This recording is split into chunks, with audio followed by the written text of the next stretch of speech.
Olá pessoal, tudo bem? Sejam todos muito bem-vindos ao Prevcast, o seu podcast de Direito Previdenciário, que você acelera a sua curva de aprendizado. Tem uma convidada hoje que vai compartilhar muito conhecimento, porque ela é mentora de advogados. Ela tem ajudado advogados e bacharéis aí a subirem a um outro nível. Então já aguarda aí que eu apresento ela para vocês. Antes, não esquece de comentar aqui o que você tem achado do Prevcast e me ajudar a fazer um conteúdo cada vez mais relevante para você aí do outro lado, beleza? O Prevcast, ele é nosso, essa é uma comunidade nossa de previdenciaristas para a gente poder trocar experiências. Também não esquece de curtir aqui a página, ativar o sininho, na verdade, seguir aqui o Prevcast e ativar o sininho para ficar por dentro dos principais conteúdos que a gente tem colocado aqui em primeira mão, beleza?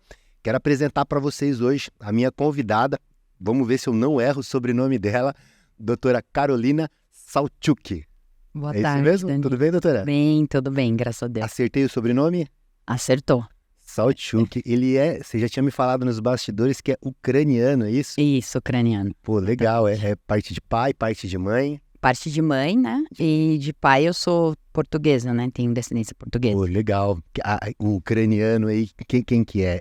É o pai, é o avô? Tá muito distante? É um pouquinho distante. Tá um pouquinho distante? Tá um pouquinho distante. Pô, bacana.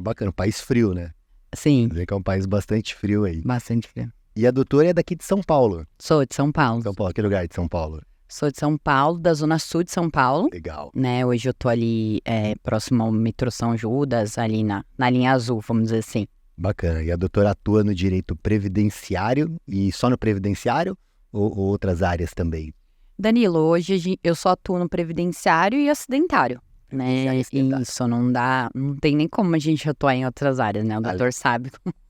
Além disso, você tem mentorado aí advogados e bacharéis, é isso? Isso, comecei com um projeto, né, de mentoria, tô colocando aí no mercado. O projeto mentoria, ele é voltado a jovens advogadas e bacharéis em direito que estão iniciando na carreira, né? A ideia é colocar essas profissionais no mercado, mesmo antes de conseguir tirar a OAB, né, a carteira da Ordem dos Advogados. Show de bola, show de bola. Então já tenho aqui alguns assuntos para a gente poder conversar, muito bacana. Eu queria, como sempre faço aqui, entender como é que foi a sua trajetória dentro do direito e do direito previdenciário. Como é que você chegou até aqui no direito previdenciário? Como aconteceu isso na sua vida? Bom, Danilo, eu costumo dizer que eu nem sabia que eu ia ser advogada, né? Não é... Às vezes tem pessoas que nascem já desde pequeno, falam, quero ser médico, quero ser enfermeiro, quero ser advogado, enfim, engenheiro. Eu não tinha essa pretensão, né? Eu sempre fui uma pessoa que eu gostei de muitas coisas. Até hoje eu gosto de bastante coisas, tanto é que eu sempre busco aprender coisas novas, né? Acho que isso também é um mindset do próprio empresário, empreendedor. A gente tem que ter esse mindset de abertura, né? E aí, com o tempo, eu sabia que eu era de humanas. Isso era uma certeza na minha vida, né? Fiz aqueles testes vocacionais, enfim. Meu pai já atuava na área previdenciária, então meu pai começou atuando já faz 30 anos, que ele trabalha na área previdenciária. Ele é advogado? Hoje ele é advogado. Quando ele iniciou, ele era o que a gente chama de procurador, né? Então, foi daí que eu tava um pouco perdida na hora de entrar na faculdade e, bom, como meu mentor, né, que eu tive ali, falou, vai pro direito que eu acho que você vai se dar bem. E aí eu comecei a fazer direito, meio ainda reticente, será que é isso mesmo, não é? Eu sabia que eu sempre gostei de demandas sociais, então eu falei, bom, vamos lá, né? E eu sempre fui muito metódica também, então eu gosto de levar as coisas ao fim, pra fazer, vamos fazer bem feito. E aí eu fui no meio do caminho gostando. Antes de trabalhar com meu pai, eu trabalhei com outras pessoas em outras áreas, né? Estagiei na área civil, família, mas eu percebi que não era o que eu gostava de fato. Né? E ali no dia a dia, né, eu percebi, não, vou pro direito previdenciário mesmo. Eu comecei a né, eu até estava outro dia escrevendo aí, né, minha história para alguns posts e a gente vai lembrando de alguns gaps, alguns insights. E aí eu lembrei que foi muito assim, o que me deu essa virada de chave foi na própria faculdade, né, que acho que no terceiro ano a gente teve a matéria de direito previdenciário. Entretanto, o professor era direito do trabalho. E ele não sabia muita coisa sobre direito previdenciário. Ele foi ali porque ele tinha que dar aula. E aí, muitas vezes, me consultavam a mim e uma outra colega que trabalhava na área do direito previdenciário já, né? Na sala, o que é isso, o que é aquilo, na hora de fazer trabalho. E aí, isso foi me trazendo o viés de, não, realmente eu vou fazer direito previdenciário. Claro que eu já tinha esse histórico da minha família, né? Como eu estava conversando aqui antes do podcast, até vi meu pai dormindo na fila do INSS. Eu era pequena, mas eu presenciei várias vezes isso, aquela coisa da gente levantar, dar um beijinho no pai, bom trabalho. E é isso. Cara, vida de procurador não foi fácil não, viu? Você falou que ele tem 30 anos. Hoje 30 anos de previdenciário. Sim, previdenciário. Entendi. Caramba, bastante tempo. Ele pegou realmente a época da fila e a época da mudança ali do INSS. Exatamente. Eu conheço porque eu passei por essa área e vou falar. Em algum episódio a gente vai conversar sobre isso, que eu também fui procurador. Eu comecei como procurador também antes de me tornar advogado. Então eu entendo aí como é que foi parte da trajetória do seu pai. E como a gente era desrespeitado na ocasião no INSS, né? A gente era muito desrespeitado. Foi uma fase complicada. Mas que bom, hoje ele é um colega advogado aí, consegue exercer bem a função dele. Ele tem um escritório desde então ou ele tinha parcerias? Não, ele abriu um escritório também como bom empreendedor, né? Eu segui aí Legal. a Tem escola. uma vez. Ele abriu um escritório na área de previdenciário com meu tio e assim foi seguindo, né? Aí cada um foi seguindo o seu caminho. Hoje eu tenho meu escritório, ele tem o dele, meu tio tem o dele, cada um foi seguindo o seu rumo, né? Porque são gerações diferentes, então cada um, né, tem uma visão e a gente acabou, mas todos na área previdenciária. Interessante.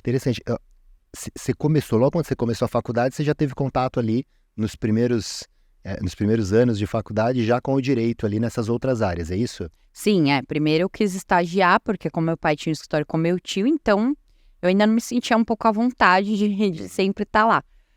E eu também ainda não tinha certeza, porque eu tinha aquela visão meio jovem, assim, de, ai, nossa, que negócio chato ter que ir no INSS, ficar dormindo na fila. Então eu tinha essa certa restrição com a área. Eu falei, ai, não quero isso pra mim. E aí eu comecei a estagiar em outras áreas. Daí depois, no terceiro ano, algo, né, como eu falei, começou a clicar na minha mente. E aí eu comecei a ajudar eles. Mas assim, eu falo que isso não é porque é meu pai, mas ele sempre não passava a mão na minha cabeça, não. Ele mandava eu buscar PPP nas empresas, era vai ali, vai aqui. Então, às vezes chegava na empresa, tava errado. Ou se eu chegasse no escritório e tivesse errado, ele falava, mas você não leu? Mas você não viu isso? Então, assim, ele me preparou bem. Hoje eu agradeço. Na época, óbvio, né? Quando a gente é jovem, a gente fala, ai, que chatice, né? Tá pegando o meu pé. Mas hoje eu devo muito a esse estágio com ele aí. Pô, muito legal. Eu comecei também com a minha mãe. Eu ainda tô com ela é minha sócia, amiga, mentora, né? E ela começou em 2003, eu comecei em 2005. E, cara, que loucura essa época de INSS aí. Mas eu não consegui desgarrar, não. Você conseguiu desgarrar do seu pai mesmo? Consegui. Conseguiu? Foi difícil, confesso. Você queria liberdade. Porque... Eu acho que o homem é mais preso, né? O homem é mais preso na mãe, tem isso, não tem? Dizem que sim, né? Não sei, mas assim... Eu acho que era mais a questão mesmo de conflito de gerações, né? Meu pai já estava chegando mais no fim da carreira, hoje ele tá bem no fim da carreira, já em vias de se aposentar, de fato.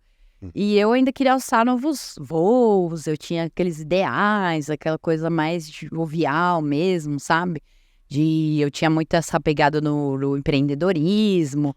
E meu pai já era mais aquela coisa mais antiga, né? E aí, às vezes eu não conseguia introduzir mudanças porque ele era muito resistente. E aí eu falei, pai, eu quero alçar outros voos. Eu vou nessa, entendeu? Foi difícil, mas... Vamos nessa. Você sabe, Carolina, que esse passo que você deu é um passo difícil para muitos advogados. Muitas pessoas que se formam, elas... E tá tudo certo, né? Tem pessoas que não querem pro empreendedorismo. Querem, de repente, trabalhar em algum outro escritório, às vezes ganhar um pouco de experiência. E você teve uma decisão difícil ali, teve que encarar. Como é que foi? Não só a tomada de decisão, mas também esse início de carreira. Procurar, de repente, um lugar para abrir o escritório... e os recursos que eu vou utilizar para me manter durante esse tempo, os primeiros clientes, as primeiras tomadas de decisão, você se recorda como foi isso? Sim, é desafiador. Muito, é bem desafiador, né? Porque assim, eu tava meio que embaixo da asa do meu pai, então eu tinha ali um auxílio, eu não sabia nem o que era fazer um financeiro, né? Eu era advogada, eu advogava, eu simplesmente fazia as petições, eu às vezes atendia um cliente ou outro, ia para uma audiência, mas a parte de gestão eu não fazia nada, né? Eu tinha, assim, a tranquilidade no meu pai, tranquilo, né? Eu confio plenamente nele, então... aquela virada de chave foi bem desafiadora, porque aí eu me vi, pô, agora sou eu por eu mesma, né? E tenho que correr atrás, tenho que procurar um começo. Voltei atendendo na OAB, trabalhando de casa, que naquela época ainda era mais. Hoje o pessoal já aceita com mais tranquilidade depois da pandemia, mas naquela época era um pouco ainda desafiador. O pessoal falava, você não tem escritório? Não, não tenho. Eu tenho na OAB, ou às vezes pedi ajuda de algum colega para atender no escritório dele. E assim foi indo. Fazer os primeiros recursos. E aí eu fui, aos poucos, o que me apoiou muito foi a OAB, né? As comissões, o pessoal que você vai conhecendo, vai fazendo network, enfim. E aí isso foi me alavancando. Os cursos aí que eu fui fazendo, alguns congressos, então você vai ampliando seu leque, né, de opções. E aí eu fui aos poucos me reerguendo, arranjei uma sala, que não era do jeito que eu queria, mas era o que eu podia naquela época pagar. E aí fui aos poucos crescendo, porque eu já sabia fazer, que era o direito previdenciário, ser advogada previdenciária, mas eu não sabia gerir. Então aí eu comecei a procurar recursos para isso. Interessante. Ó, eu me lembro quando minha mãe tinha um escritório, ela ainda não era advogada, e eu também não, a gente tinha uma visão muito comercial. Então eu ainda brinco aqui que é sobre vendas, né? Eu sempre falo isso, é sobre vendas. Tem que focar em vendas, porque você precisa gerar negócios para que você consiga depois disso fazer realmente o papel da advocacia.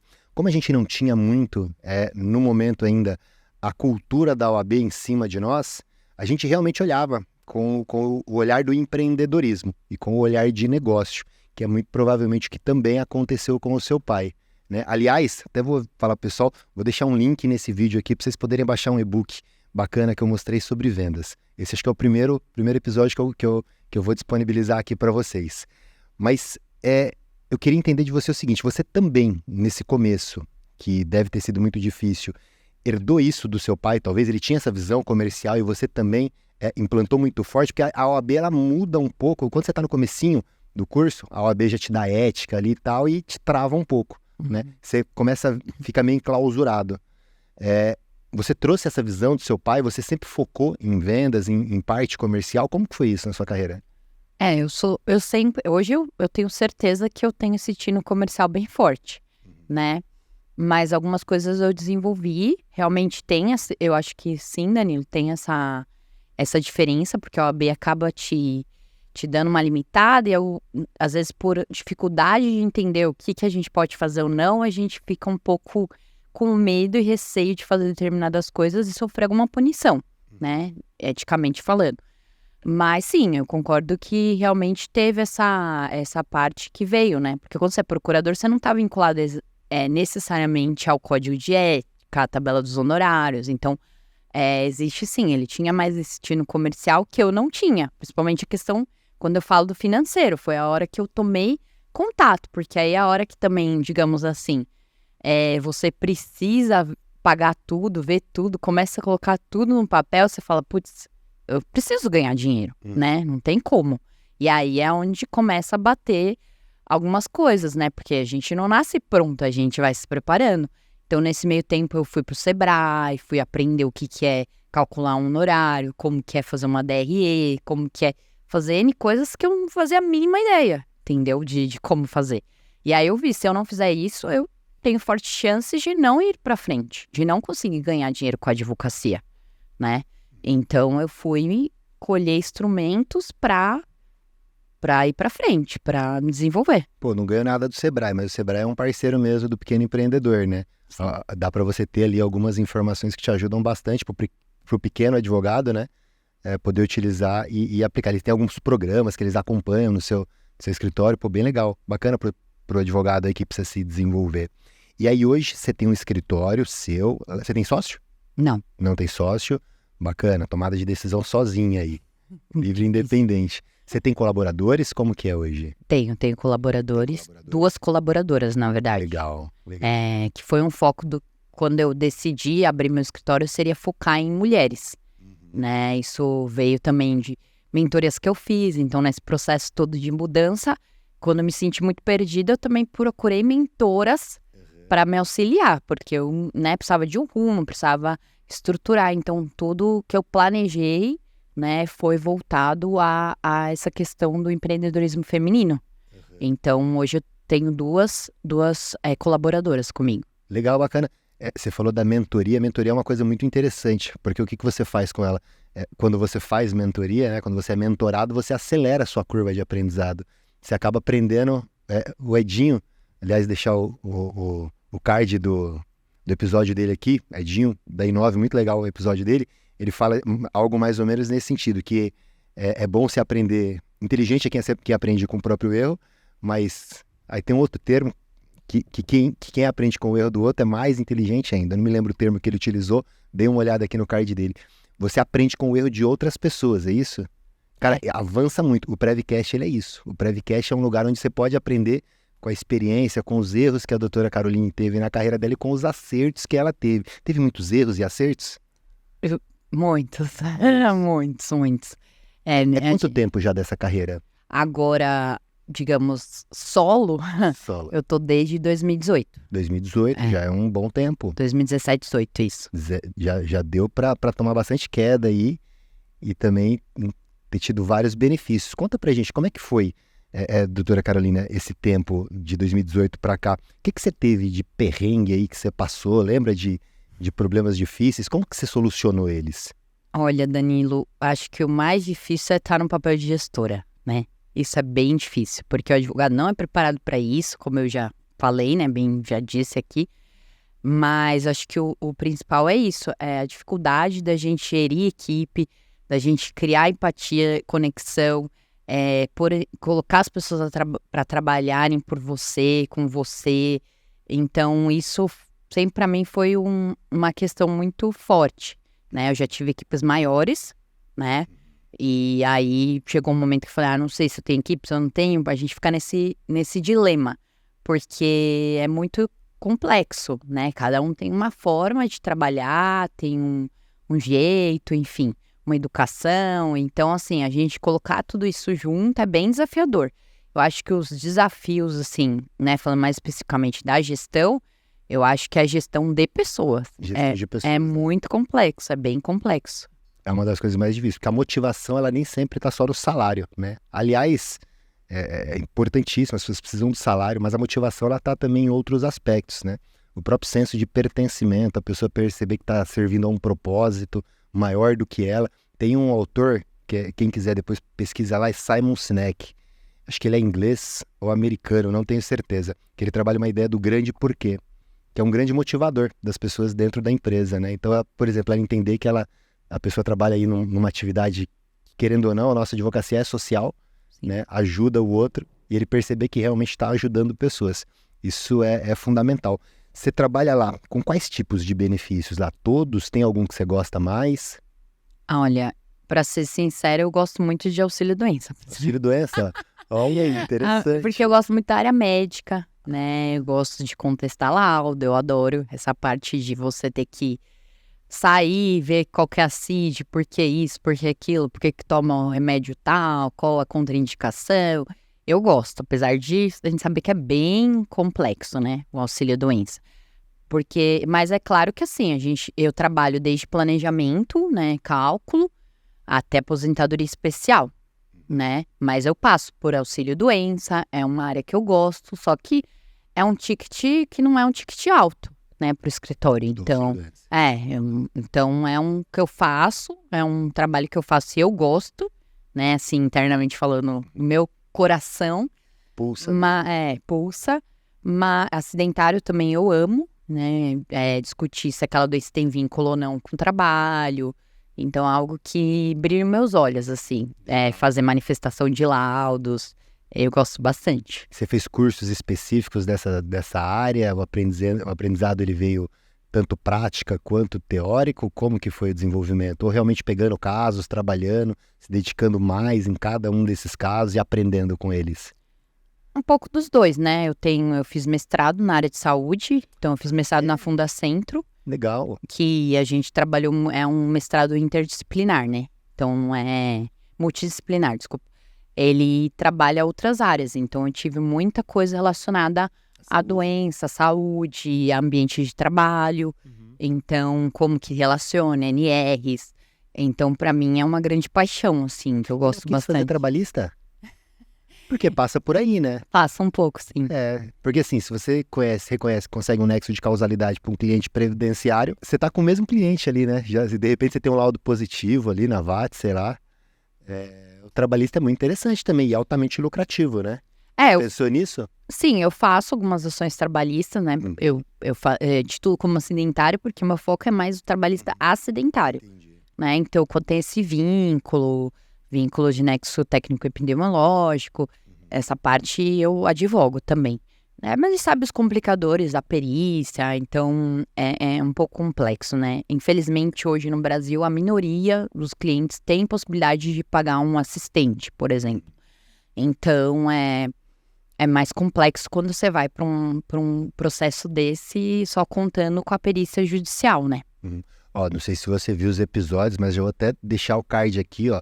Sérgio Rachman, perito psiquiatra, Jonas Borracini comigo em todos os primeiros episódios, Elcio Rodrigues aqui, perito do Jeff, e também o Richard Rigolino. Cara, peritos médicos que vieram aqui trouxeram um conhecimento incrível pra gente. É disruptivo quando a gente para ouvir eles. Pro advogado que realmente está com a mente aberta. Porque muitos advogados não gostam de perito, né? Não sei se você já passou por isso ou não, mas o Jonas, ele teve uma certa resistência no início. Acho que, na verdade, quando a gente fazia live, ele ficava meio assim, cara, será que esses advogados vão ficar me descendo a lenha? Né? Porque tem muito disso, né? O advogado não gosta muito do perito, porque é a barreira para a gente conseguir o benefício por incapacidade. Como que é a sua visão em relação a esse trabalho do perito? Olha, Danilo, eu acho que existe os dois lados, né? Como qualquer profissional, tem peritos que levam a coisa realmente a sério e tem outros que não, né?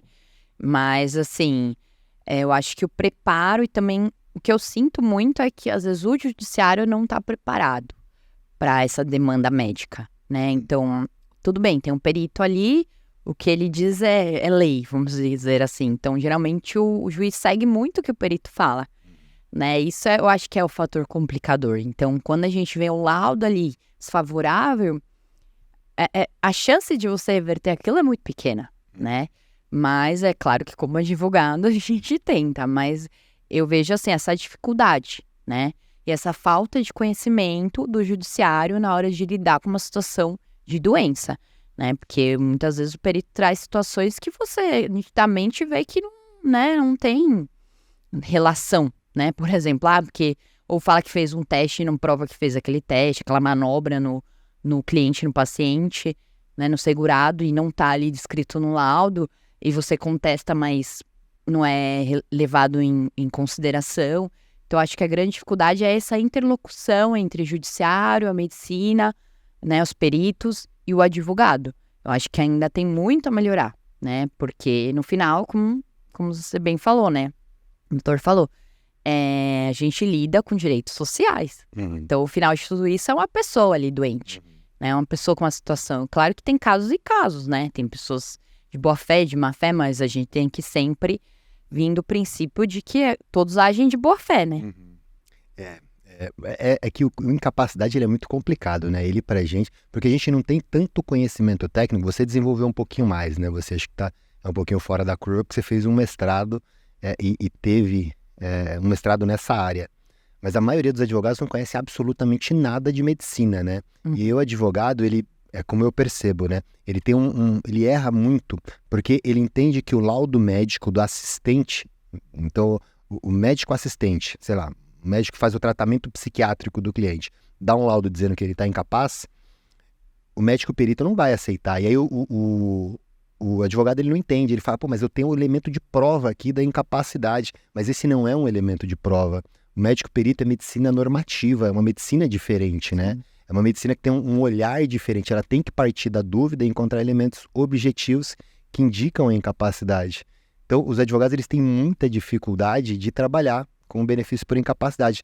É uma percepção apenas minha? Você também tem uma percepção dessa quando conversa com advogados, eventualmente mentorados? Essa dificuldade de entender, talvez, o papel e a distinção entre medicina normativa, medicina assistencial, que aquilo não é prova suficiente, mas é só um indicativo? Sim, acredito que tem essa dificuldade, sim, tanto é que a maioria dos advogados não gosta de trabalhar com benefício por incapacidade justamente por isso, né, que realmente é desafiador, né, a gente tem que falar que né, a gente sabe que quando sai um laudo desfavorável, a chance de reversão é muito pequena. Perde até energia para fazer o resto do processo, né? Mas a gente não pode, né, somos advogados, estamos aí para lutar realmente pela aquela pessoa que nos procurou e quis ali deixar a demanda dela com a gente, né? Então, mas existe sim essa confusão, né? Por acho que falta mesmo de instrução. Por mais que às vezes na faculdade a gente tenha medicina legal, é uma coisa muito, muito assim, rasa, né? Então, você tem que procurar estudar. E aí eu acho que realmente é da pessoa que gosta ou não gosta. Eu gosto muito, né? Então, de doença psiquiátrica, então, o SIS, o que é, o que não é, os sintomas. Então, eu sempre busquei estudar isso. Tanto é que, né, fiz mestrado nessa área e para mim foi muito grandioso por conta dessa diversidade de assuntos tratados. Mudou sua forma de enxergar?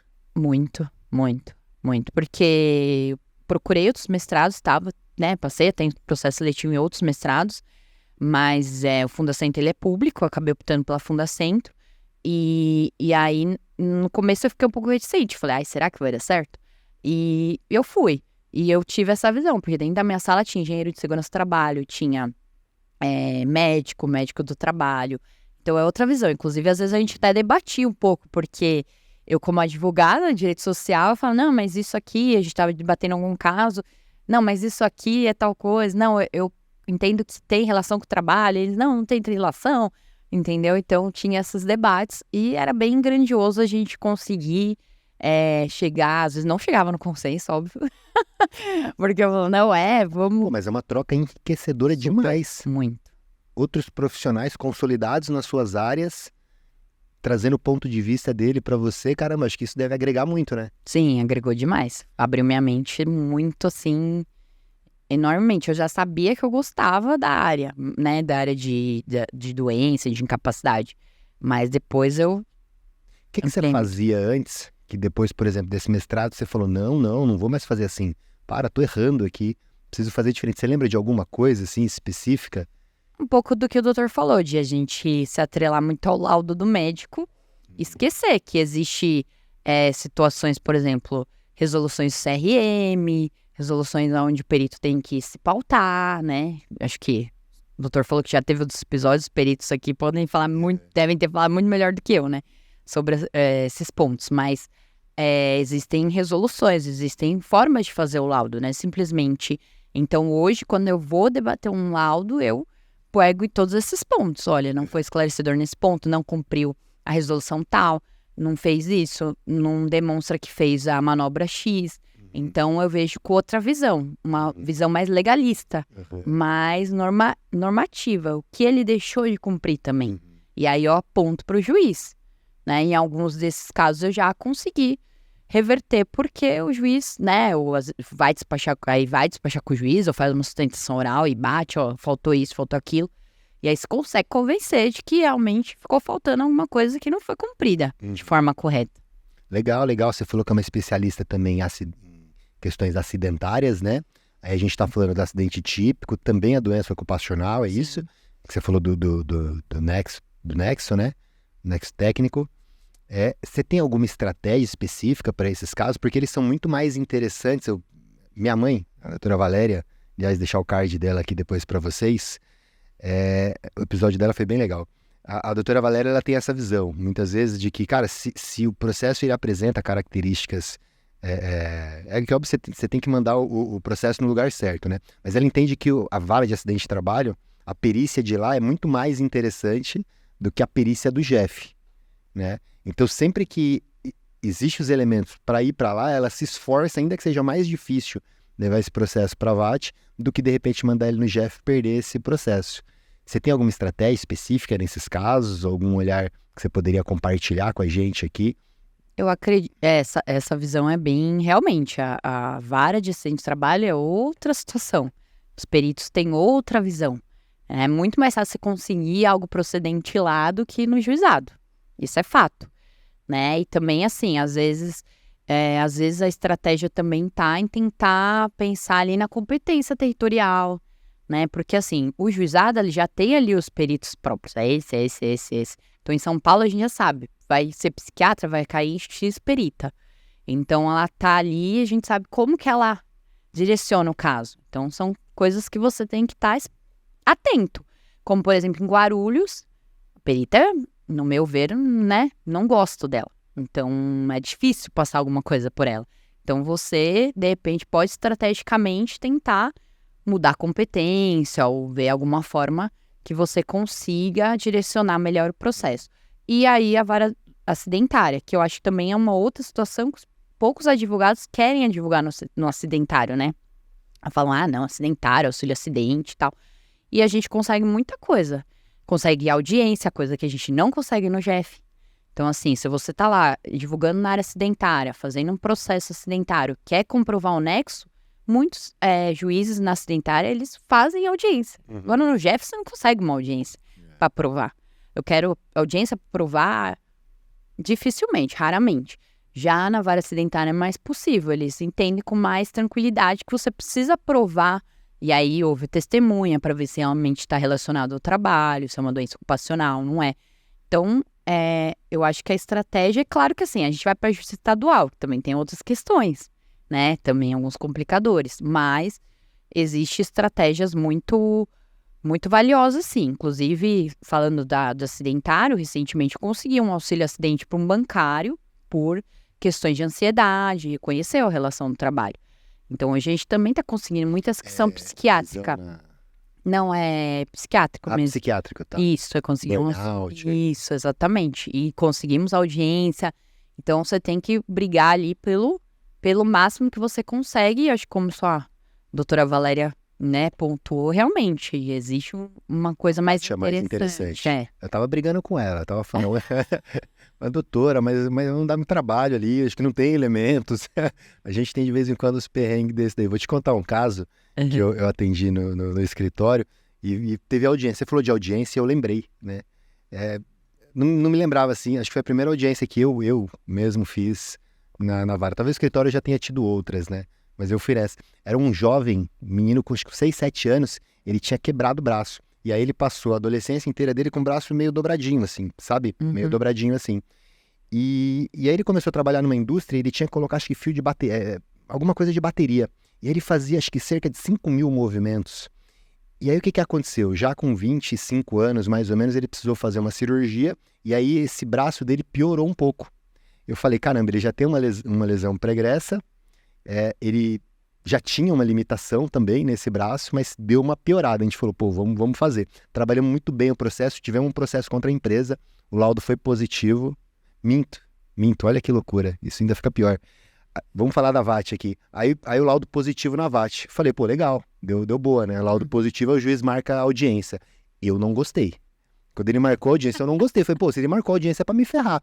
Porque se o laudo já tá dizendo que tem nexo de causalidade, e o laudo dizia isso, eu falei, pra que ele quer audiência? Pra eu provar que realmente o cara fazia 5.000 movimentos por dia e tal. Eu dei uma boa estudada no caso, peguei a testemunha, levei e fiz a audiência. Deu certo. Mas olha que loucura, no trabalhista, a mesma pessoa, a mesma empresa, o laudo deu negativo. Olha que loucura, né? E aí o Jonas, uma vez falou aqui pra gente, né? Não sei se foi aqui, alguma live com ele, de que a perícia é algo objetivo, né? A perícia é algo objetivo. Se duas pessoas olharem para aquilo, tem que enxergar a mesma coisa. Ela não é opinião desse ou daquele médico. E aí eu não me lembro o desfecho do trabalhista, mas foi realmente uma loucura, assim, sabe? Eu me lembro na época desse sentimento de revolta. Eu falei, caramba, pô, aqui a gente tem um laudo positivo, lá tem um laudo negativo. Confesso que na trabalhista, a perícia acho que ela é um pouco mais profunda, porque ela tem também aí a realização ali da perícia ambiental, né? Sim. Ela vai no ambiente e tal. Então, enfim, se aprofunda um pouquinho mais. Mas a VAT deu certo e eu não me recordo realmente do resultado trabalhista. Você já teve perícia, o laudo do Jonas? Você se recorda? Do Jonas ou do Elcio? Não me recordo de como. Bacana, hein, Jonas? Tá bonzinho. Porque eu me lembrava do Jonas, eu brinco aqui com ele, que eu me lembrava do Jonas lá em 2008, que vinha muito laudo negativo do Jonas. Aí depois a gente se conheceu, ele apresentou bastante conhecimento pra gente, a gente mudou completamente o nosso pensamento. Você faz bastante auxílio acidente, nessa parte acidentária também é auxílio doença ou o foco principal é auxílio acidente? Faço auxílio doença também. Auxílio Faço doença. isso aí, auxílio acidente. Mas, assim, como eu disse, eu, né, ando nessa parte toda do regime geral e também um pouco do regime próprio. Também. Você também faz regime próprio? Faço sim. Também uma estudante do regime próprio. Legal. Algum específico, algum tipo de servidor específico? Bastante professor, né? Professora. São Paulo? Isso. Do estado de São Paulo, município também. Então, ando um pouco aí não é meu forte, assim, confesso. Tá desenvolvendo. Tô desenvolvendo, exatamente. Legal. Você tocou uma coisa interessante, que é um dos problemas no caso de aposentadoria especial, que quando você era nova lá, estagiário, seu pai pedia pra você buscar PPP. Às vezes vinha errado e tal. Ficou um certo trauma aí ou você tem trabalhado forte com esses benefícios? Não, eu gosto também, gosto. Gosto de uma briguinha na empresa, brincadeira. Com as empresas? Mas não tem jeito, né? PPP vem errado, precisa... Não, a gente tem que estar na conversa, né? A ideia é na base da conversa. Primeiro, olha, precisa alterar, tal coisa não está sendo cumprida, tal. Geralmente você mesmo faz o contato, você manda estagiário. Tem as meninas que fazem. Que fazem esse contato, né? Para solicitar o PPP. E quando dá errado, assim, e a empresa não quer corrigir, você tem alguma estratégia específica? Olha, notificar, né? Fazer notificação. Eu já fiz algumas ações de retificação de PPP, mas é bem complexa, né? Eu acho bem complexa a ação de retificação. E é aquilo, né, doutor Danilo? A gente volta naquela situação de que para você fazer uma ação dessa, o cliente tem que estar bem disposto, tem que contratar um assistente, porque senão dificilmente você vai conseguir, né? E, enfim, falando disso, eu até lembrei veio um insight aqui que eu acho interessante, essa questão da interlocução entre direito de trabalho e direito previdenciário, né? Porque a gente vê isso muito recorrente, que às vezes a pessoa já fez até ação trabalhista, aí vem te procurar para aposentadoria, e aí você pergunta, você pediu a retificação do PVP? Não. A advogada não pediu, né? Então, assim... Essa diferença também eu acho que tem da visão que a gente tá falando, né? De você ter essa visão mais ampla, de transpassar um pouco. Porque aí você vai lá, faz uma ação trabalhista e não pede determinadas coisas, você prejudica o cliente no previdenciário. Já aconteceu comigo, né? Eu advogo no trabalhista também, como eu falei, em algumas situações pontuais. Mas de estar na mesa, fazendo audiência, falando, eu quero que reconheça, eu quero que a empresa reconheça, eu quero que a empresa recolha o INSS. E a juíza, mas pra quê? Pra quê? Eu falei, porque eu acho que todos os advogados, né, mas assim, que trabalham na área. Pra quê? Pra quê? Porque eu preciso que ele se aposente, né, e fica aquele debate. Ah, doutora, mas, não sei o quê, vamos fazer indenizatória. Não, eu preciso, não, entendeu? Então é complexo, porque aí é o que eu acho que é a questão do preparo, que o judiciário às vezes peca nesse aspecto, entendeu? Cara, eu tenho essa impressão que os juízes trabalhistas, eles realmente não compreendem muito o previdenciário. São poucos que compreendem o previdenciário. Às vezes você tem, sei lá, uma improcedência numa ação de retificação de PPP com uma fundamentação que não faz o menor sentido. E aí você fala, caramba, sei lá, até queria. Eu entendo que às vezes a interpretação jurídica ela pode ser diferente, mas às vezes vem argumentos que você fala, não, tem nada a ver aqui, você realmente não compreende do previdenciário. Isso é difícil, né? E você depende do trabalhista para corrigir muitas vezes PPP, né? Porque agora o previdenciário te joga para lá. Aí o bicho pega, aí complica. Legal. Trabalha com benefícios assistenciais? Trabalho também. Não é meu... assim, o que eu tenho percebido é que a demanda cresceu muito, né? Do benefício assistencial. Mas não é meu foco. É mais aposentadorias mesmo, planejamento, né? Planejamento previdenciário? Sim, planejamento previdenciário. Faço bastante. Tem ficado muito forte, né? Depois da reforma. Bastante. Tem tido muita procura? Sim. Eu achei que agora, recentemente, deu uma caída. Não sei se a coisa já tá meio que sedimentando, o pessoal tá entendendo um pouquinho melhor as regras, mas existe sim uma boa demanda, né, de planejamento pós-reforma, né? Porque o pessoal não sabe as regras de transação, não sabe os pedágios, então fica realmente a par de quer fazer o estudo, né, antes de... E muito empresário também, né? Planejamento abarca muito empresários que deixaram de recolher, não sabe o que fazer, se vale a pena, se não vale a pena, enfim.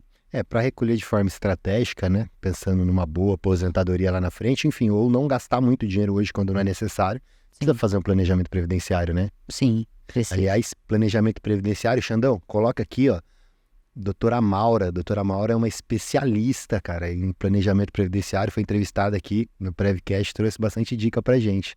Doutora Maura é uma querida aí. Você tinha falado de gestão no início, não sei se foi, acho que nos bastidores um pouco aqui, que você tem agora focado bastante em gestão. Sim, Isso, sim, tenho ficado bastante. legal. Os desafios de gestão, você falou que é pessoas, Uhum. né?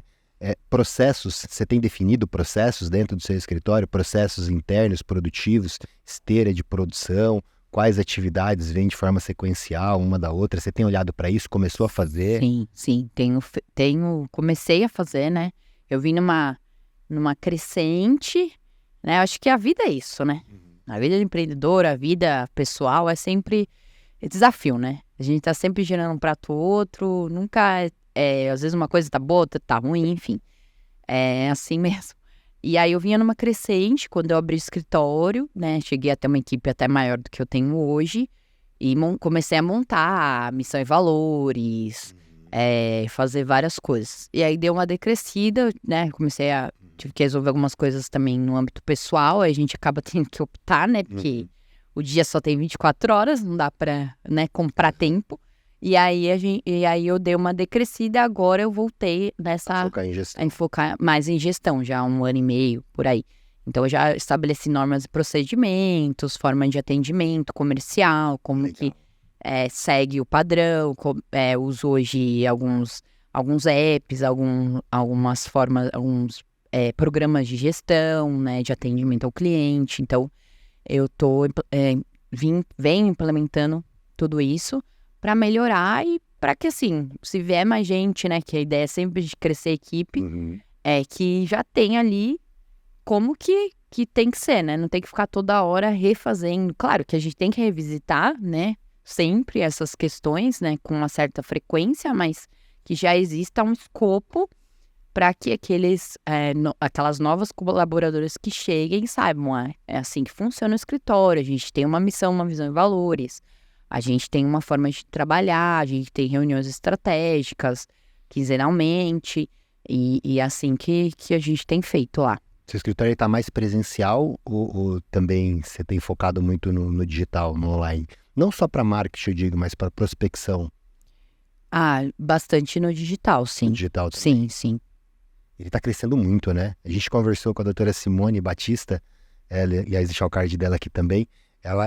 O escritório dela era presencial, todo presencial, ela mudou todo para o digital. Falou que hoje acho que 90%, se não me engano, o escritório dela é digital. O seu, ele tá muito mais assim no digital ou misto?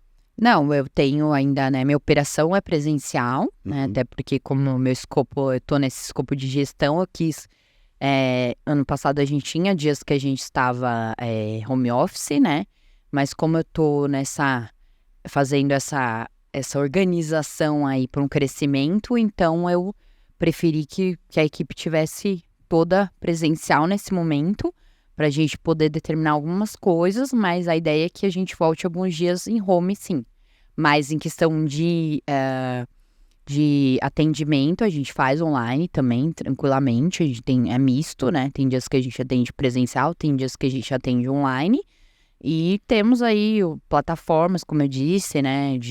Para robotizar, para auxiliar no atendimento, auxiliar na organização, na gestão das tarefas. Tem muita... Tem a Fenalol, já foi na Fenalol? Já uma vez. Uma vez, então. Nossa, você vai ali, é um volume grande de ofertas ali de novas soluções tecnológicas, né? Muitas soluções tecnológicas interessantes. Algumas se aplicam a alguns escritórios, outras não. Mas é incrível ver o tanto de coisa que tem. E como eu fui nessa última, como a inteligência artificial, ela veio forte para ajudar os advogados em questões de atendimento, questões de gestão, de, sei lá, de criação de dashboards, para você poder fazer gerenciamento. Você foi, faz muito tempo que você foi? Já faz um tempinho. Faz um tempinho. Aham. Tem uma outra também, que é legal, acho que os advogados passarem por essas feiras, pelo menos para ter uma ideia. É bom às vezes sair do escritório um pouquinho, né? Sim. E ver o que tá acontecendo no mercado. Aliás, o Previcast, ele é para isso, né? O Previcast, ele é para as pessoas saírem um pouquinho do escritório e ver como funcionam outros escritórios. Mas tem uma outra feira de uma empresa chamada Start SE, eu acho. Já ouvi falar Já ouviu também. falar? Não, nunca Não sei se é cheguei. assim que fala, mas eu fui numa feira deles também que era razoavelmente interessante, assim, né? Muito legal estar antenado. Você tem utilizado de alguma forma inteligência artificial para te Tem. auxiliar? Tenho utilizado o chatbot, né, para atendimento. Legal. Eu utilizo. Até foi indicação de uma colega que esteve na Fenalau e me falou, ó, tem esse chatbot conversando, né, trocando figurinhas que a gente vai trocando. Falou, olha, tenta esse chat e tal, porque eu falei, bom, eu não tô me adaptando com o business, né, o WhatsApp Business, acho que fica bagunçado, o atendimento, enfim. E aí eu tô utilizando, tenho gostado bastante da plataforma. Agora também tô testando uma de robotização de petições previdenciárias, né, ainda tô em fase de teste, porque tudo demanda uma mudança, né, você não pode do dia pra noite pular, você tá treinando equipe, você tá fazendo isso, então você tem que planejar, então tô num planejamento para que eu mude também hoje meu sistema de gestão para um que tem alguns robôs já de petição. Pô, legal, interessante isso aí. Em relação ao atendimento, a sua experiência ela tem sido boa com esses chatbots? Eu tô te perguntando, porque uma das resistências que eu tenho é a gente perder um pouco do atendimento humanizado ali, né? Eu, às vezes, e aí talvez é só cabeça de... Talvez eu tô com cabeça de velho, né? Mas às vezes eu acho que, assim, sobretudo esses clientes mais simples, quando são atendidos, se fica claro que é um bot, né, que tá te atendendo, perde essa humanidade, sabe? E aí esse senso de exclusividade, caramba, tem um humano pensando em mim e olhando para mim. Talvez perde um pouquinho disso. Você tem sentido isso? Você venceu isso fácil? Isso realmente é coisa da minha cabeça? Doutor Danilo, eu acho que tem um pouco dos dois. Eu não uso só o bot. Eu uso um pré-atendimento no bot. Depois, hoje eu uso dessa forma.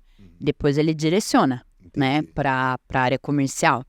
Porque eu também sou um pouco contra robotizar 100%. Porque eu acho que o nosso público, ele é muito específico, né? Como bem disse. São idosos, pessoas doentes. Então, é difícil o robô triar tudo isso, né? Mas, assim, ele auxilia. Ele já dá um direcionamento, por exemplo, do que é, do que não é. Até para depois a gente conseguir pôr isso tudo num CRM, fazer follow-up com os clientes. E também... distribuir atendimentos dentro do escritório. Então, uma situação que a doutora Carol, a doutora Inês tem que trabalhar. Então, vamos passar para ela. Então, ele já ajuda nisso. Ele tem esse direcionamento. Que é documentação, que o cliente já mandou documentação, então já vai para uma caixa específica de documentação. Eu acho que, na medida, ele tem funcionado, né? A gente não faz totalmente robotizado o atendimento, mas parcialmente robotizado. Eu tenho achado interessante, assim, pro escritório ajudou bastante, porque a gente tava com uma demanda muito complexa no business, assim, de conseguir triar e colocar tudo, então fica tudo mais, você consegue etiquetar, fazer as coisas funcionarem mais de forma objetiva, assim. Você consegue também programar algumas mensagens para Sim. ele avisar, vai ter audiência daqui a 5 dias, Exato. audiência daqui a 2. É bem legal, eu acho interessante. Acho que vale a pena, gente. Às vezes a gente tem que se reinventar, né? E otimiza muito, né? Sim, um tempo também. Otimiza tempo, né? Você deixa um processo ali, um flow, como que é? Enfim, um desenho desse processo já pronto ali, o bot já vai seguindo. Muito legal. Você falou do outro de petição. Como que é esse de petição? Ele já pega os dados do cliente, ele já robotiza, ele já cria o cabeçalho, né, da petição e já tem alguns elementos, dependendo do que ele já avaliou no cálculo da RMI, ele já tem alguns elementos que você precisa pedir na petição, né? Períodos controversos, e tem alguns pedaços de petições que você pode ir inserindo. Claro que fica uma coisa meio generalista, mas isso já te ajuda para você, sei lá, terminar ali a petição, ou aquela petição já meio padrãozinho, por exemplo, auxílio doença, que a gente sabe que segue um certo padrão. Então, já robotiza isso. Você já joga o cliente ali, ele já faz prepara a petição. A experiência tem sido boa? Tem te adiantado bastante? Eu ainda tô em fase de não teste. posso, Não decidiu ainda. não posso ainda Então- dar, mas tenho gostado, assim. Então você me conta depois. Ponto, pode deixar. Fica me devendo essa daí que eu compartilho com o pessoal lá no Instagram. Sim. Instagram, muito legal. Além disso, tem utilizado algum outro tipo de inteligência artificial para te auxiliar? Não, acho que por hora é isso. ChatGPT, cara, o ChatGPT é muito, muito legal, hein? Eu tava comentando outro dia que eu joguei um processo lá dentro e aí fiz uma pergunta para ele lá, né, sobre sobre a possibilidade de um recurso específico, era um recurso de revista ali, né, o que ele tava enxergando. Cara, ele fez a leitura toda do processo, depois de eu forçar com ele ali umas 3 perguntas, ele realmente falou o que eu tava enxergando em termos técnicos. Falei, cara, que assistente interessante. Você tem que tomar a decisão, né? A decisão, ela é sua, enquanto advogado. Mas eu acho que é uma ferramenta importante para o advogado aí. Eu cheguei a testar também, mas ainda não usei uma vez ou outra. Tava conversando com a minha colega, né? Trabalha comigo, falando o que ela achava, o que a gente se podia implementar ou não. Mas a gente ainda não... Achou que talvez não... É um pouco generalista, não sei. Talvez eu não usei de forma correta. Mas, como eu disse, depois eu posso até passar pro doutor o nome desse programa, ele faz um pouco esse histórico do chat, né? Ele puxa algumas informações já. Então, acho que a ideia é essa. Claro que, com certeza, é um programa relativamente novo, isso vai evoluir para que chegue nesse sentido aí, né? A sua percepção é que a gente vai perder mercado com a inteligência artificial ou não?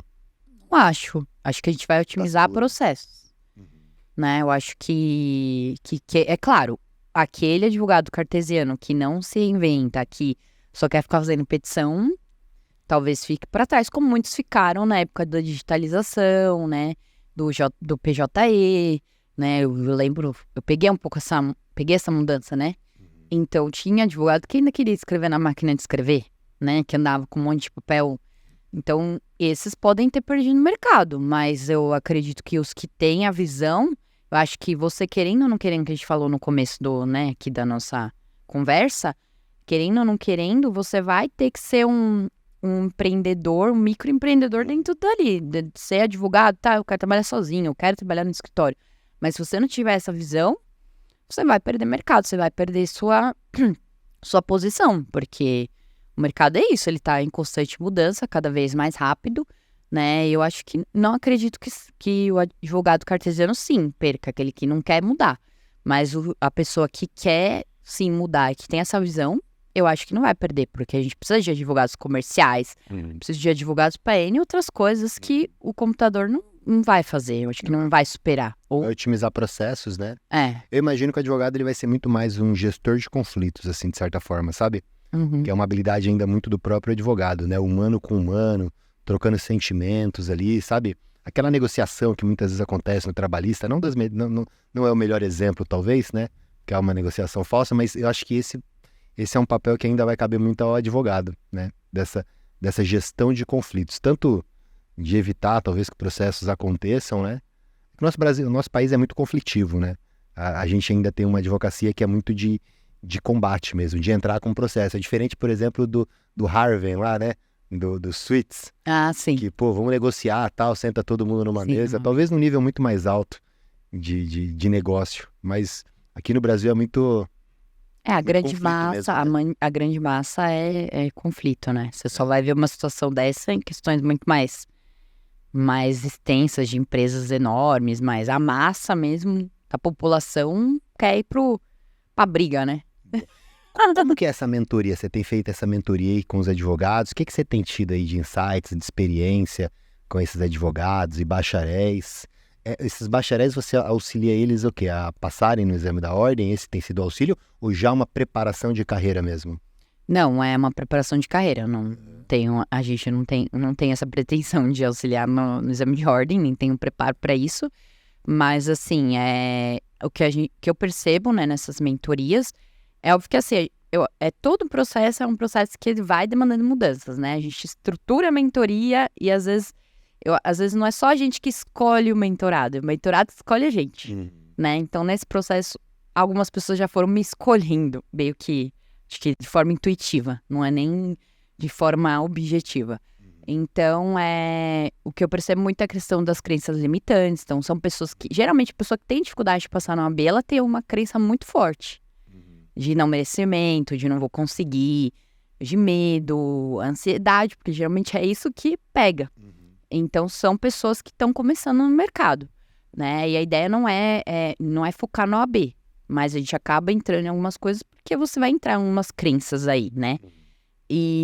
Mas o foco mais é que a advogada desenvolva, o jovem advogado ou a bacharel que está chegando no mercado, entrar já no mercado do direito previdenciário, porque como a gente disse, não necessariamente você precisa ter a OAB, então você já começa a se preparar para o mercado, né? E a gente trabalha alguns pontos, desde pontos de desenvolvimento para ela ter uma advocacia autônoma, né? Como organizar seus processos, aonde eu vou atender, porque muitas vezes nem tem escritório ainda, né? Então, começando. Então, é aquilo que a gente falou, eu passo aquilo que eu já passei, né? A mentoria é isso.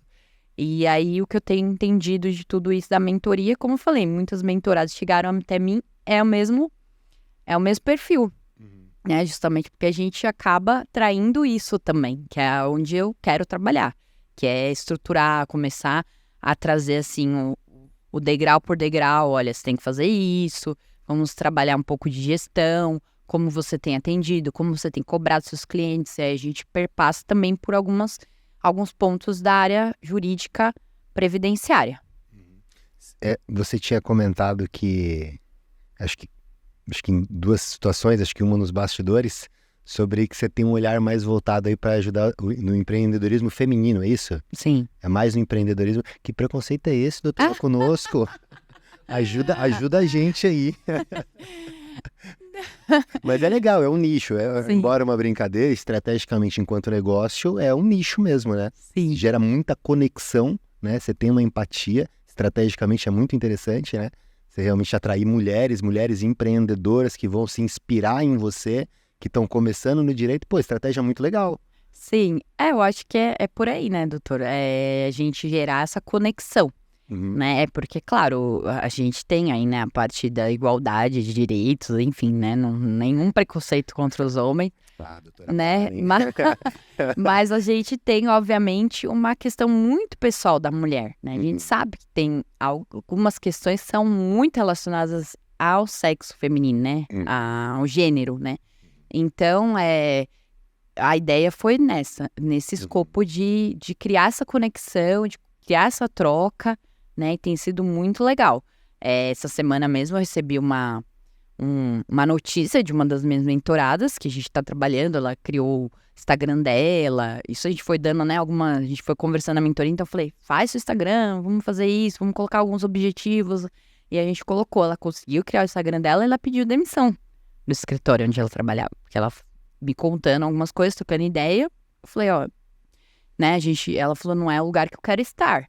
E aí, essa semana, ela me mandou uma mensagem, olha, eu pedi demissão, eu vou focar em mim, vou fazer... Então, assim, nossa, pra mim... Empoderada. Tipo, meu coração bateu super forte de orgulho, né? Falar, pô, não que por ela ter pedido demissão, mas porque ela já não tava numa situação boa, feliz, no que ela tava fazendo. Ela queria, mas ela não tava conseguindo dar o passo. Exatamente, e aí a gente, né? E aí eu mandei uma mensagem de incentivo e falei o que precisa precisar. Então, é isso, a mentoria é isso, né? Ajudar pessoas, estar ali, dar a mão. Claro que eu ainda tenho muito para viver, né? E quero viver, mas, assim, a gente tentar encurtar o caminho das que estão vindo, né? Você fez coach, PNL, algo nesse sentido, não? Vou fazer um curso de PNL esse ano. Vou começar agora em março.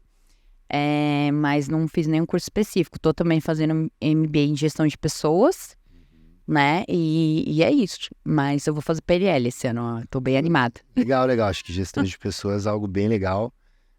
E se alinha aí também com um dos problemas que você identificou, né? Que você falou no início aí, que é realmente na parte da gestão, uma coisa que você tem tido dificuldade é realmente pessoas, né?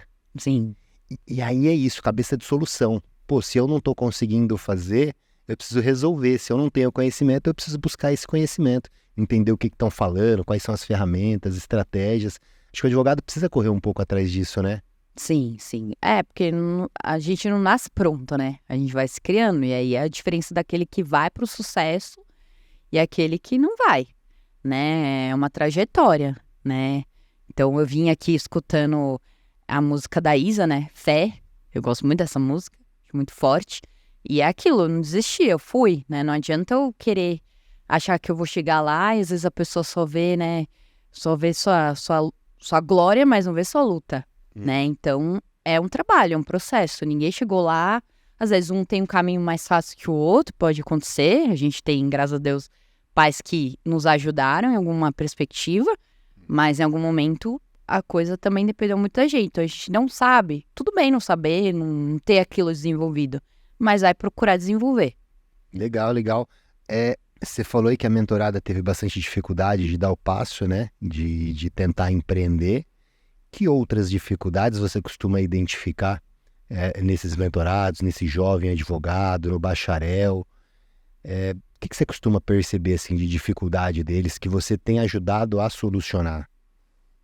É tanta coisa, né? Mas a gente vê tanta coisa, eu acho que é aquilo que eu falei, crença limitante é muito Crença forte em limitante. geral, né? Acho que todo mundo, né? Eu também já tive muitas, desculpa, muitas crenças limitantes, por exemplo, que eu não poderia ganhar dinheiro, que eu não era capaz, que eu não...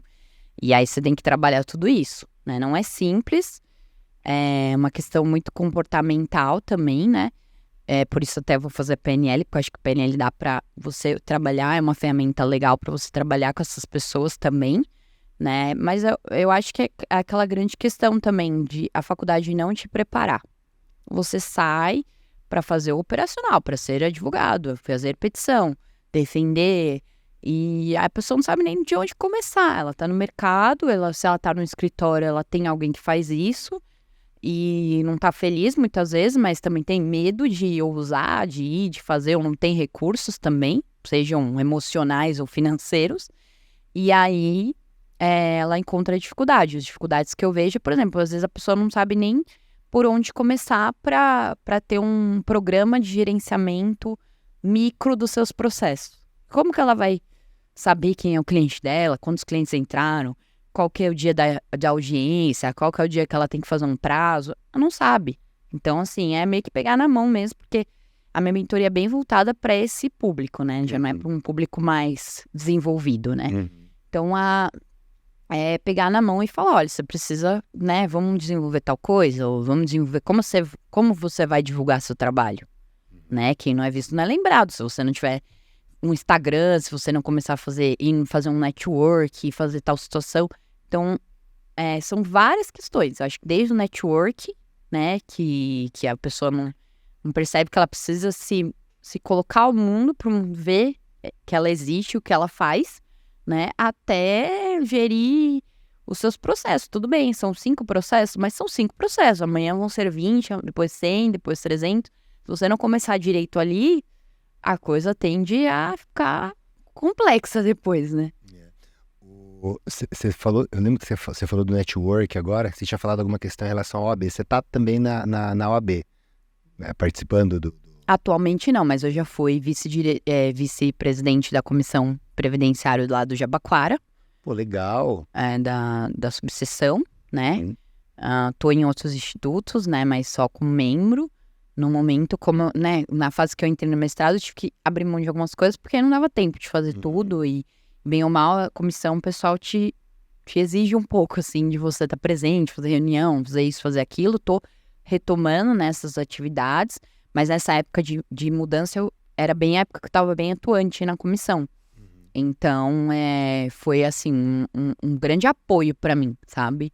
De ter onde atender meus clientes, de repente, quando precisava, ter outros colegas que me indicavam clientes. Então, foi dali que eu tive esse impulso, porque aí eu consegui ir me administrando. Aí, tanto é que um dos colegas, a primeira pessoa que eu loquei a sala era da OAB, né? Conversando com o pessoal, eu encontrei uma pessoa que estava locando, sublocando, para dividir. Eu falei, então, vamos nessa. E assim foi indo. Pô, esse trabalho na OAB é um trabalho muito bonito, né? Muito bonito das comissões, porque é um trabalho gratuito, a gente faz realmente para ajudar a advocacia. Digo isso porque eu participo lá com a doutora Silvana Batista, aliás, episódio dela aqui para vocês, foi o primeiro episódio aqui do Prevcast. Doutora Silvana, ela foi esse ano, não, ano passado, a gente tá em 24, 23, ela colocou lá um congresso, né? Sempre tem esses congressos, né? E, cara, foi uma loucura montar o congresso. Foi um congresso incrível, a gente levou gente de ponta, assim, sabe? Alguns juízes, levou um procurador, levamos uma juíza trabalhista muito boa. Foi um congresso, assim, bem, bem enriquecedor. Mas é um baita de um trabalho, Como é que foi a sua experiência servindo a advocacia nesse momento? Você ficou quanto tempo fazendo esse trabalho e como que foi essa experiência, Carolina? Eu fiquei o tempo ali de vigência, creio que era 2 anos, né? E assim, foi, como o doutor falou, né? É um trabalho gratuito, é enriquecedor, né? Porque, enfim, eu gosto de ajudar pessoas, eu gosto de falar, né? Eu gosto de estar ali, auxiliar, ver as coisas acontecendo. Eu sou muito da ação, né? Então, é um trabalho que enriquecia, mas ao mesmo tempo tem seus desgastes, né? Normal. De você ter que fazer o trabalho gratuito. Às vezes você tem como, né? Eu optei por sair até porque eu tava focando em outras coisas, né? Então, mas é bem bacana, assim. Te traz também, né? É importante pro advogado, né? Não por isso a gente tem a comissão do jovem advogado, que muito advogado não faz a mínima ideia ou nem vai participar. Eu comecei, na verdade, na comissão do jovem advogado lá em Santo Amaro, com o doutor Leandro Nava, não sei se você conhece, mas eu comecei com ele lá em Santo Amaro e depois eu fui, né, adentrando aí, fiquei mais forte, atuante na área previdenciária, e como eu comentei, e aí eu fui pro Jabaquara e comecei a atuar na comissão lá, né, de previdenciário. Mas é importante, sim, principalmente para quem está começando também é bem importante, porque é um berço, te dá um acalento, te ajuda, te impulsiona, você vai aprender a conversar com outras pessoas, a falar do assunto, enfim. Vocês montaram algum congresso lá e você chegou também a participar de congressos em outras subseções? Porque, assim, eu percebo que esses congressos para o jovem advogado é muito interessante. Ele trocar ali experiências. É um congresso focado geralmente na área que a gente quer, né? Então, a jovem advocacia acho que também vai trabalhar alguns desafios que o jovem advogado tem. Mas na previdenciária, por exemplo, realmente é o dia a dia do previdenciário. São as coisas atuais que estão acontecendo, são reflexões, provocações muito interessantes. E esse network do cafezinho, que é bem legal. Vocês chegaram a promover lá congresso e também participar de congresso? Sim. Congresso a gente já montou com alguns institutos, né? Aí os mais conhecidos, não sei se pode falar o nome, então. Pode, não tem problema não. Então, IEPREV, IBDP, a gente já montou cursos também lá, né? Alguns. Lembro de um congresso que a gente fez até bem, bem grande, foi bastante gente conhecida, bastante jurista conhecido, né? Operador de direito, enfim, até alguns que já tiveram aqui, né? Quem que foi? Bramante, exatamente, Miguel. Todos esses nomes que a gente já conhece bastante na área previdenciária. E, assim, fizemos outros cursos. Depois, nesse movimento, eu acabei saindo, eu não acompanhei mais, né? Como ficou hoje, eu tô retomando, mas na advocacia empreendedora. Porque tem uma colega que ela é, né, a diretora da comissão da advocacia empreendedora. E conversando com ela aí no fim do ano, eu tô pretendendo voltar na advocacia empreendedora, na comissão, né? Para atuar mais essa parte mesmo de empreendedor. Isso, no Jabaquara, que é a minha subseção, né? Legal. Pensando em empreendedorismo, e os jovens advogados, eles estão nesse ponto da vida, né? Em realmente empreenderem ou não. O que você diria para eles? O que você indica para eles aí, já tendo aí um olhar para o empreendedorismo? O que você acha que eles deveriam observar para poder empreender nas suas carreiras jurídicas, terem aí sua empresa jurídica? Eu acho que, doutor Danilo, o primeiro ponto é isso. A gente pode não ter todas as ferramentas.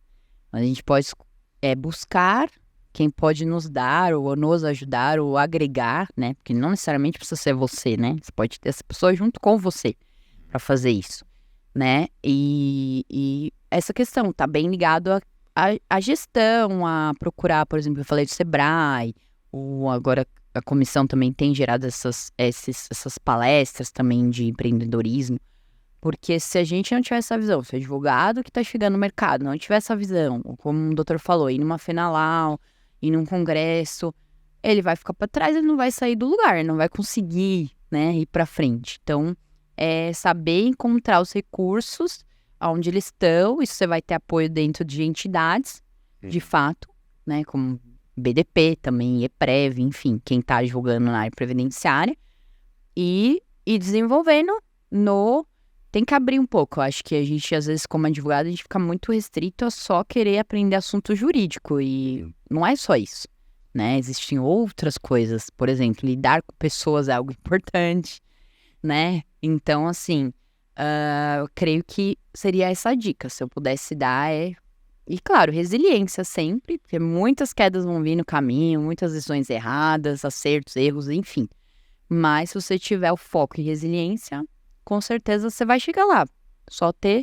Não dá para ter uma carreira, querer que você acabou de se formar, em 2 anos você vai estar voando. Não vai estar voando, né? Existe um amadurecimento. Eu sempre falo aqui do episódio do Dr. André, que teve comigo aqui no Prevcast, que ele traz uma ideia que eu acho que é importante. Eu realmente repito ela porque eu entendo que é importante para o advogado entender isso.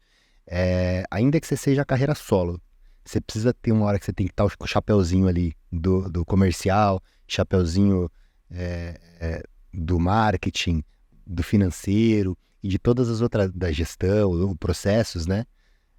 Você tem que estar olhando para tudo isso. Se o advogado não olhar para cada uma dessas áreas, fica meio loucura, assim, né? Fica meio voo cego o negócio. Acho que o empreendedor precisa olhar para todas essas áreas. Você concorda? Sim. Seja ele solo, ou seja até dentro de um escritório. Tem horas que você não vai saber determinada coisa e tudo bem se você agregar alguém para te ajudar, né? E também acho que o cuidado também eu penso muito hoje na questão, né, da saúde mental também do advogado. Então, às vezes você tem que delegar. Você tem que... Fundamental. Hoje você tem muitas ferramentas, né, que a gente falou aí, de inteligência. E também tem muitos profissionais que trabalham de forma autônoma. Então, preciso de alguém para atender. Eu não posso contratar uma pessoa, né, por causa da carga tributária, enfim. Eu contrato uma terceira que me auxilie. Eu preciso fazer um Instagram, preciso fazer... Ok, você não precisa ter todo mundo ali embaixo necessariamente da sua asa, né? Demandando um financeiro muito alto. Mas você pode distribuir essa carga, porque também não dá para querer fazer tudo toda hora. É óbvio que você tem que ter essa visão, porque você vai ser um macro. Você tem que saber dar, né? Tudo depende ali de você, se você é autônomo.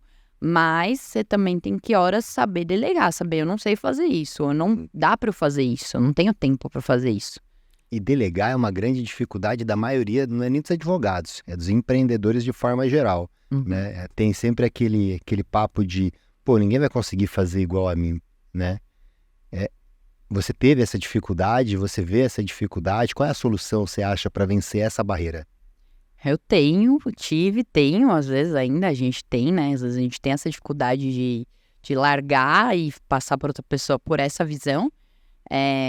Mas às vezes a outra pessoa pode até fazer melhor que você, né? Eu tenho, por exemplo, uma colaboradora que, em alguns pontos, ela é muito superior que eu.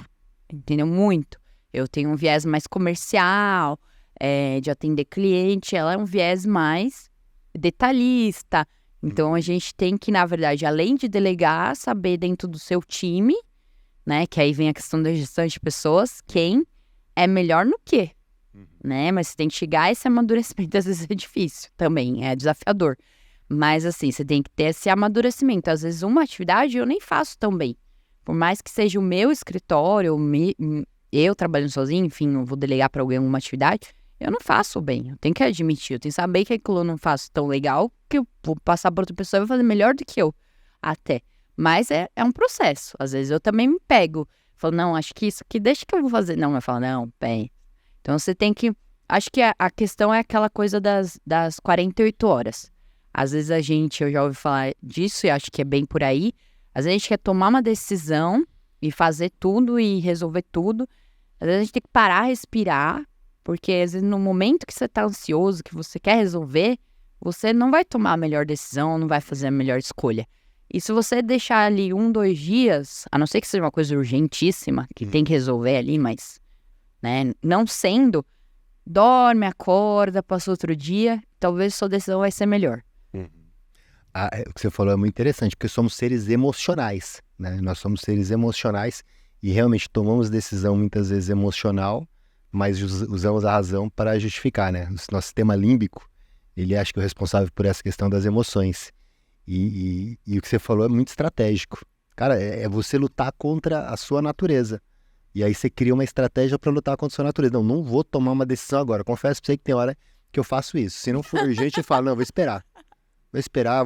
Às vezes eu brinco que no meu cérebro eu tenho alguns lugares que eu coloco, como se fossem algumas caixinhas, em que eu vou guardando algumas ideias ou alguns problemas. E eu falo, deixa lá, vai acontecer. Sim. Eu vou resolver isso com calma.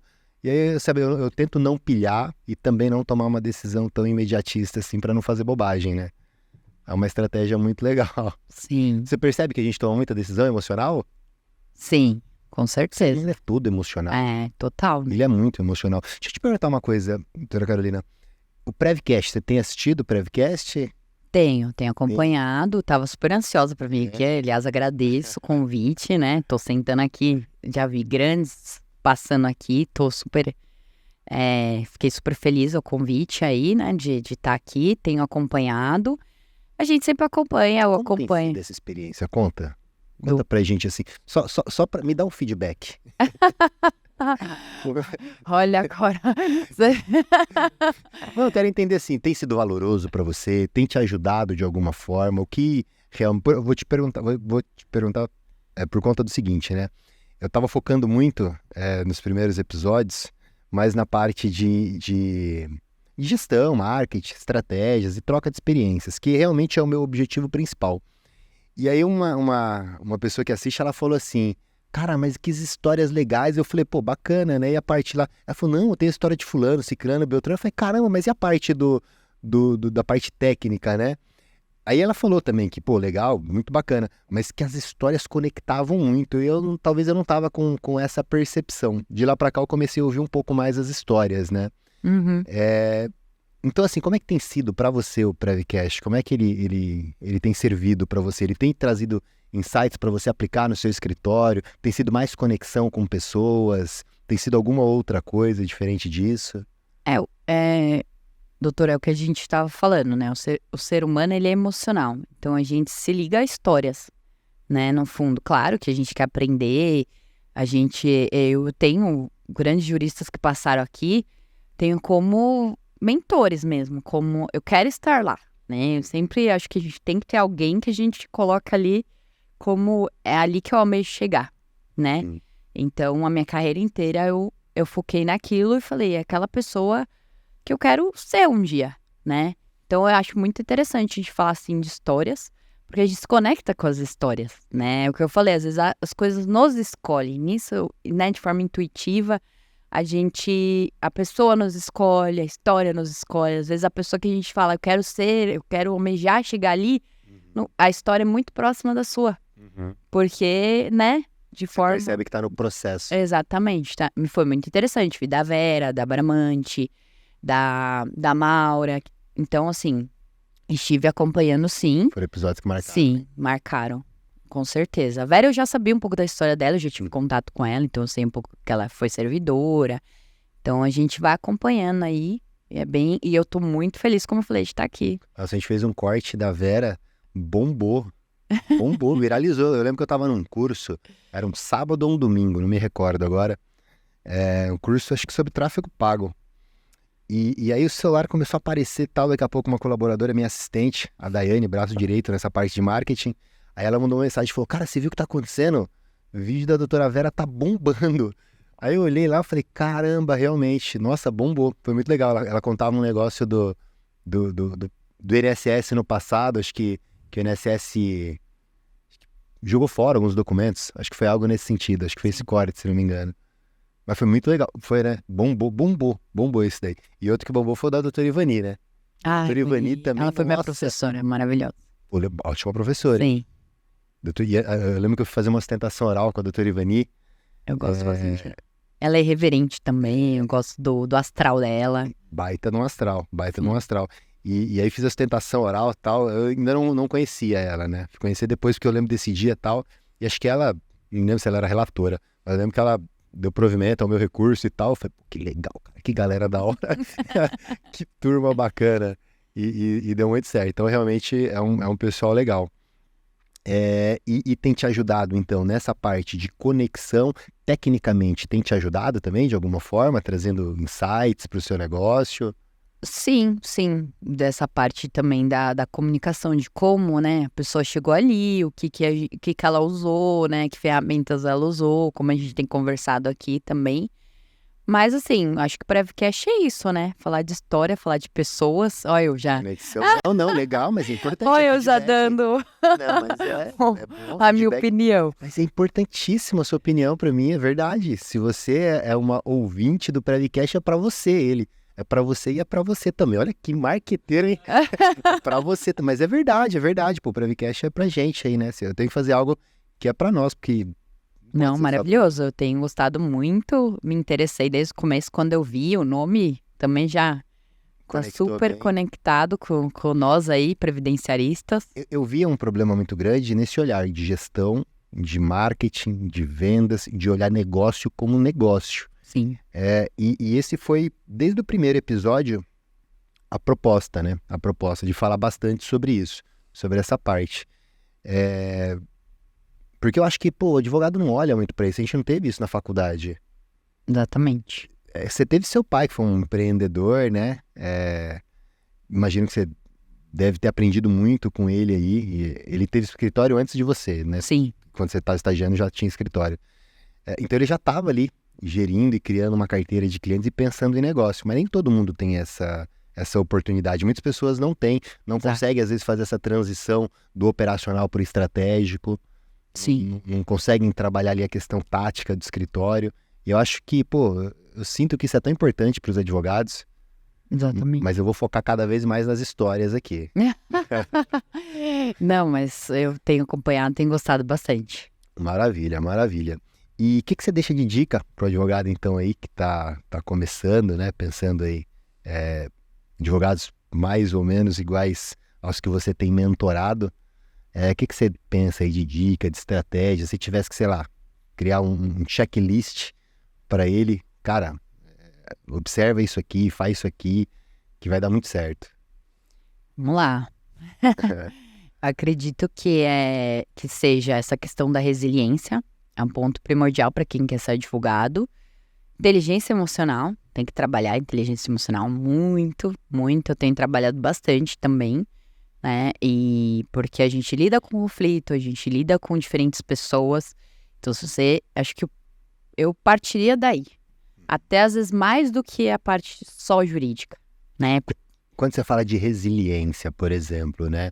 Essa resiliência, ela estaria mais ligada às mudanças que acontecem com frequência, que você precisa se manter firme, a clientela do direito previdenciário, talvez, que é uma clientela complicada. Aonde que você entende que ele deve ter mais foco nessa resiliência, nesse se manter firme? Eu creio que nessas mudanças, né? Porque a gente está no mercado, o mercado jurídico que é muito competitivo, né? Hoje em dia, e mudou muito e vem mudando muito. Então, vai ter momentos que às vezes você vai fazer algo errado, é normal. Escolhas erradas, decisões erradas. Optar por fazer uma coisa e aí, se a primeira pedra que surge no seu caminho, tipo, perdi dinheiro porque eu investi em X coisa e não deu nada certo e eu falar, então não vou fazer mais, eu vou desistir, não quero mais isso pra mim. Você tem que ter a resiliência de seguir, né? Aquela coisa das 48 horas. Chora um pouco, dorme no travesseiro e bola pra frente. Que vai, exatamente. Quem nunca chorou, né? Quem nunca dormiu uma noite ou não dormiu uma ou duas ou mais noites pensando em N coisas, né? Mas esse é o desafio. Ao mesmo tempo, é muito enriquecedor. Então, eu falaria assim, não existe, eu gosto de dizer, não existe bônus sem ônus, né? O ônus é você trabalhar duro, é você, para um momento, você ter as coisas que você almeja, que você deseja na sua vida, seja qualquer coisa. Pode ser o dinheiro, pode ser uma realização pessoal, familiar, não sei. Mas eu acho que é isso, e ter sempre um objetivo, que é aquilo que nos dias ruins que você vai acordar, todo mundo acorda, né? Todo mundo tem aquele dia, a gente precisa fechar aquela caixinha e falar, depois eu vou decidir isso, porque hoje eu não tô bem, né? Não tô legal, não é o momento. Mas que no dia seguinte ou no outro você vai conseguir decidir. Então tem que ter essas paradas estratégicas, né? A gente sabe que é uma profissão também muito desgastante mentalmente, né? Então, acredito que você também tenha que cuidar da sua saúde. É aliado, né? Você tem que estar sempre aliando tudo que seja possível aí, né? Pode ser um discurso meio clichê, mas é real. Se você não tiver essa percepção, você não vai conseguir chegar lá. Então, esse seria o recado. Resiliência, né? Trabalhar a inteligência emocional, com certeza. Se aliar a pessoas que estão, né? A gente é os 5 pessoas que andam com a gente, então a gente tem que ver quem a gente tem ali de companhia. Ir pra frente e sempre tá se aprimorando, porque vai chegar lá. Vai chegar lá. Quem tem força e vontade, estuda e vai chegar, com certeza. Não tenho dúvidas. Legal. O nosso direito previdenciário, ele é uma das áreas que acho que mais tem mudança, né? Sobretudo quem já atua nessa parte administrativa, e são mudanças frequentes. Você tem alguma estratégia de estudo, de atualização, para se manter aí sempre estrategicamente preparada para enfrentar esses processos administrativos, solucionar eles de uma forma talvez mais correta ou mais ágil? A gente tem que estar sempre se reciclando, né? Aprender com os melhores, digo. A gente tem que estar com pessoas, né, que estão também atualizadas para adquirir esse conhecimento, para passar esse conhecimento, né? E eu uso geralmente essas ferramentas, né? De estar acompanhando. Hoje eu sou membro do IBDP, que está sempre reciclando situações, matérias, o que vem de novo, o que não vem. Então, você está sempre lendo, sempre se atualizando com outras pessoas também da área. Então, eu uso essa estratégia, né? De sempre olhar o que vem de novo. Ah, tá sendo julgado o tema tal, saiu outra portaria. Hoje em dia existem grupos também que o pessoal divide matérias, então você tem que estar por dentro, né? Porque é isso que vai te dando a informação também, né? Essa era da informação, realmente a informação ela chega muito rápida, né? Até é meio enlouquecedor às vezes, né? Nossa, é verdade, eu vou te falar que na época, sobretudo na época da pandemia ali, talvez até pela necessidade da pandemia, né? De ter que estar adequando tudo, readequando tudo. Cara, teve uma hora que eu falei, parei. Não vou mais ficar. Todo dia tinha uma mudança, todo dia tinha alguma coisa. Sim, e aí você parava para ler uma lei, uma portaria. Eu falei, cara, eu nunca li tanta coisa, tanta mudança em tão pouco tempo assim. Aí eu falei, não, parei. Se tiver alguma coisa aí que der problema, pelo menos eu não arrebento minha mente aqui. Porque era frustrante. Você aprende uma coisa hoje, amanhã já não é mais aquilo. Aí tem uma hora lá na frente que você fala, mas peraí, era assim? Eu lembro que tinha isso, eu lembro que tinha aquilo, depois foi aqui. Qual que tá valendo agora? Você teve essa dificuldade na pandemia de acompanhar essas mudanças que tiveram? Sim, teve muita portaria, né? Por conta das questões trabalhistas, previdenciárias. Mas acho que teve muita coisa também benéfica, né? Que nem o que a gente tá vendo agora, né? As questões dos atestados, do auxílio-doença, isso tudo é consequência de um período de pandemia, onde eles viram que funcionava aquilo, né? Começou a funcionar e tinha que ser dessa forma. Então, eu acredito que teve seus percalços, né, para todo mundo, muita coisa mudando, nossa vida mudando, enfim. Mas teve muitas coisas boas também, né? Acelerou alguns processos que tinham que acontecer e a informação, a gente tem que saber, é difícil, mas às vezes é muita informação, né? Muita mudança, mas aos poucos. Como você falou aí, a questão da dualidade, né, entre ônus e bônus. Embora a pandemia tenha sido aí mundialmente algo complicado, em termos de avanço tecnológico, poxa, tivemos um avanço muito grande, grande, muito legal mesmo. Doutora Carolina, vamos chegando numa parte final aqui. E caramba, que legal, papo bacana, passa rápido, né? Passa. Muito rápido mesmo. Mas fico muito feliz com a sua presença aqui. Eu agradeço. Muito nos honrou no Prevcast. É bom saber que você é aí também uma pessoa que assiste o Prevcast, que de alguma forma ele tem tocado você. Pô, muito bacana, isso me dá força para continuar tocando esse projeto aqui. Queria te agradecer imensamente pela sua presença, participação e colaboração com sua experiência aqui com a nossa audiência. Fica à vontade aí para fazer suas considerações finais para o pessoal, mas desde já, muito obrigado mesmo. Doutor Danilo, já agradeci, mas agradecer novamente por estar aqui, é um privilégio estar aqui. Muitas pessoas grandiosas sentaram aqui, então para mim é muito importante estar aqui, né? Que a nossa presença seja realmente um impulso para que o doutor continue nesse projeto. Show de bola. Muito enriquecedor. E é isso que eu queria dizer. Resiliência, força de vontade e bora lá. Pra cima, como eu digo no escritório, lá pra cima, bora pra cima.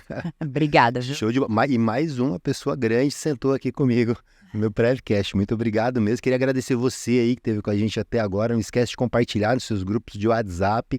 Vamos chamar a previdenciarista para cá. Comenta o que você achou do episódio. Me ajuda a fazer algo relevante para você, beleza? Nos vemos nos próximos episódios.